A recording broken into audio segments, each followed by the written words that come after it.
guys na mag-insert tayo ng Rusi Gala. Ito gamit ko. Rusi Shell Advance. Ito talaga ginagamit ko since una pa.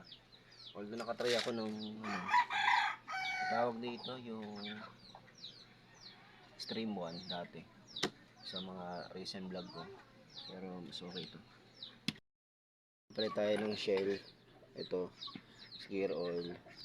Ganito yung gamit ko nakaraan. Ito. Siguro mga 2 months na to. Linaw pa rin. Galing.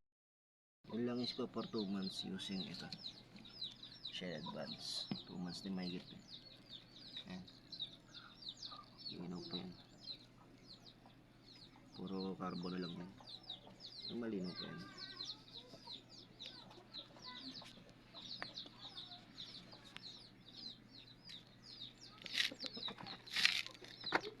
Siyempre, ang lang naman ito, pasok lang. Hindi naman gano'n daily use yung gamit. Okay, nagandaan ng Shell Advance. Kasi ito diba may part na may kalawang. Punasan ko to Yung takip na to, may kalawang yan. Pero binabad ko yan. Napansin ko, nag-ano siya, nagbabubbles. So parang may effective pa rin yung paglilinis niya. Yan, lalay ko siya dyan. Tingnan nyo. Diba parang may something na nangyayari sa isang metal sa loob. How much more pa kaya doon sa loob ng makina, no? Ayun, parang nililinis niya. Tingnan nyo. Diba? Yan kaganda yung Shell Advance. Active cleansing technology. So nakikita nyo kahit ganyan kaitim na yan. Kasi 2 months na to. Pag wala naman, hindi naman siya nagre-react. Masak ulit. Masak ulit guys. Ayan na. Kalawang yun na. Ayan o. Ito yung tools na gamit ko. Meron din akong ganito. Bili ko naman to sa PH shop. So ito mga dati ko ng tools. Nasalba ko na sunog. Ito. Ganyan yung tsura. Tapos ito mga nabili ko lang din. Ayan. Ito kasama niyan yung gamit. Yung gamit ko to dito sa gear oil. Tapos ito yung gamit kong gear oil din. Malinaw pa kanina. Makita nyo. Tanggal ko yung takip. Using ito. 17mm. Ang pagtanggal ko pa ganun. Pero pabalik ganun.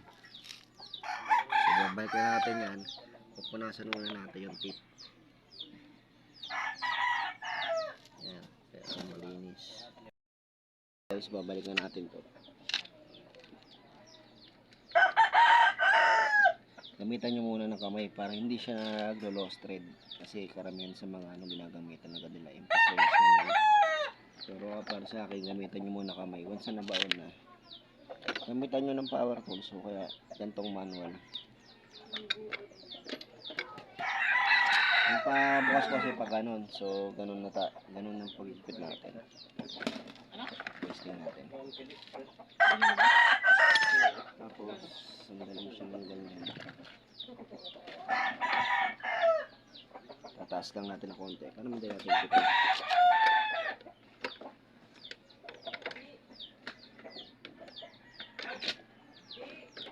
Ano naman ito?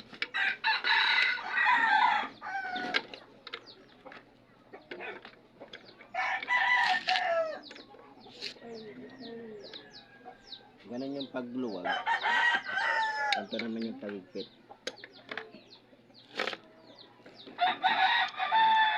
Okay na siguro yan. Pero testing pa rin natin.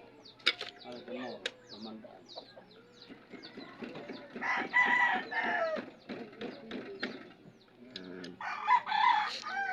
Tapos ito, set aside lang natin. Ito, meron tayo kasi mga user, iniipon natin yun. Install po, dahan-dahan lang. Tapos meron pa yung video pag ikaw lang mag-install.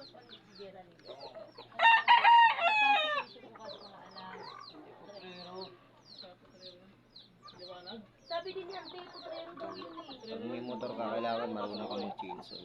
Baba lang, unahan lang ang pagkakang sa unahan lang pagkaba ng dola. Malapit lang yung kilaki Saka di gaano maigpit, tamang luwag lang, tamang sikip lang. Minsan kasi di nababasag yung thread. Ay, anak mo. Tagal ko na rin naman nagmamotor. Experience na rin.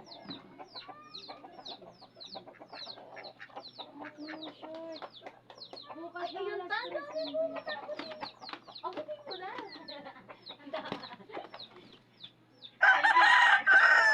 Ay, manok mo. Satisfied na naman. So yan, kakat ko na lang yung video ko. Oh, dito.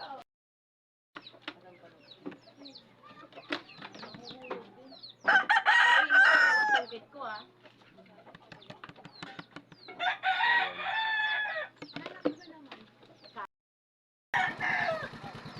So ngayon guys, ito.